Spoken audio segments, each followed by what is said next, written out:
आज का हमारा विषय है लघुत्तम समापवर्त्य, जिसको हम लीस्ट कॉमन मल्टीपल कहते हैं। शॉर्ट में हम कहेंगे एलसीएम या लसा। एक प्रश्न है, 3 व 4 का लघुत्तम समापवर्त्य ज्ञात करो। इसको हम एक एक्टिविटी से देखते हैं। यहाँ पर 2 खरगोश दिखाए गए हैं, खरगोश नंबर 3 और खरगोश नंबर 4। खरगोश नंबर 3 और 4 एक साथ दौड़ लगाते हैं।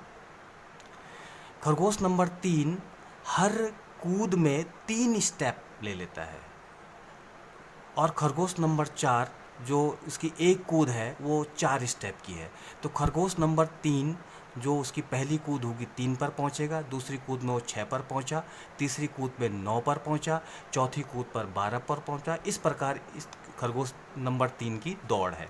खरगोश नंबर 4 जिसकी जो हर एक कूद है वो 4 स्टेप की है, यानी कि पहली कूद पे 4 पे पहुंचेगा, दूसरी कूद 8 पर पहुंचेगा, तीसरी 12 पर और चौथा 16 और पांचवी कूद उसकी 20। इस तरह से आगे बढ़ेगा।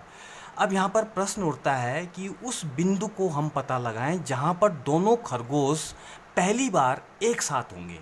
जहाँ पर दोनों खरगोश पहली बार एक साथ होंगे वो पॉइंट क्या होगा। इस प्रकार देखते हैं खरगोश नंबर 3 का। खरगोश नंबर 3 के लिए 3 के अपवर्त्य है। 3, 6, 9, 12, 15, 18, 21, 24। इस प्रकार की संख्याएं हमने आगे बढ़ा दी। 4 के अपवर्त्य के लिए 4 के गुणज यानी 4 का पहाड़ा, 4 एकम 4, 4 दूनी 8, 12, 16, 20, 24। इस संख्याओं को हमने आगे बढ़ाया। अब इन दोनों संख्याओं में उन संख्याओं को दोनों जो अपवर्त्य हैं 3 और 4 के अपवर्त्य हैं उसमें उन संख्याओं को नोट करते हैं जो दोनों में उपस्थित हैं। जैसे यहाँ पर 12 दोनों में आया है, 24 दोनों में आया है, इस तरह से और भी आएंगे, उनको हमने नोट कर लिया। जो 3 के अपवर्त्य और 4 के अपवर्त्य में दोनों कॉमन आएंगे वो समावर्त्य कहलाएंगे 3 और 4 के। इस प्रकार हमें 3 और 4 के समावर्त्य मिले 12, 24। हम इसको आगे बढ़ा सकते हैं 36, 48, क्योंकि ये 12 के गुणज बन रहे हैं, 12 का पहाड़ा बन रहा है। तो 3 और 4 के समापवर्त्य में से जो सबसे छोटी संख्या है यानी लघुत्तम है उसको हम नोट करते हैं। तो ये 3 व 4 का लघुत्तम समापवर्त्य कहलाएगा, यानी 3 और 4 का लघुत्तम समापवर्त्य 12 होगा।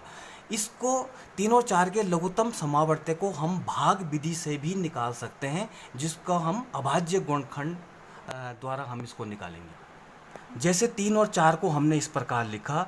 अब इसको जो सबसे छोटी अभाज्य संख्या 2 होती है हमारे पास, 2 से हम इसको भाग करके देखते हैं।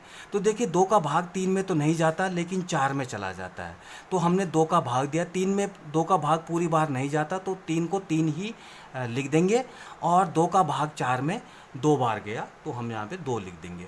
फिर हम 2 का भाग फिर देखते हैं कि क्या दोनों में या दोनों में से एक में भी 2 का भाग चला जाता है या नहीं। 2 से हमने भाग दिया, 3 में 2 का भाग नहीं जाता है तो 3 को 3 लिखा। 2 का भाग 2 में एक बार गया, यहाँ हमने 1 नोट कर दिया। अब यहाँ पर देखते हैं 3 में जो है 3 का भाग चला जाता है तो 3 से हम भाग देते हैं, 3 एकम 3 और 1 ये पहले से नोट आ रखा है। तो यहाँ तक जब तक 1 ना आ जाए तब तक हम भाग देते हैं। तो इस प्रकार हमारा ये भाग तो पूरा हो गया। अब हम देखते हैं यहाँ पर लिखेंगे 3 और 4 का लसा। जिन जिन अभाज्य संख्याओं से हमने भाग दिया उनको हमने गुणा के रूप में इस तरह से लिख दिया, 2 गुणा 2 गुणा 3, 2 गुणा 2 गुणा 3। इनका जो गुणनफल आया वो 12 आया। तो हम कह सकते हैं 3 और 4 का लघुत्तम समावर्त्य 12 होगा। अब 12 वह संख्या होगी जो जिसका भाग 3 से भी चला जाए और 4 से भी पूरी बार चला जाए। यहाँ पर देखते हैं 12 में 3 का भाग भी चला जाता है पूरी बार और 4 का भाग भी 12 में पूरी बार चलाता है, और ये सबसे छोटी संख्या है। यानी 12 से छोटी ऐसी कोई संख्या नहीं होगी जिसमें 3 व 4 दोनों से चला जाए।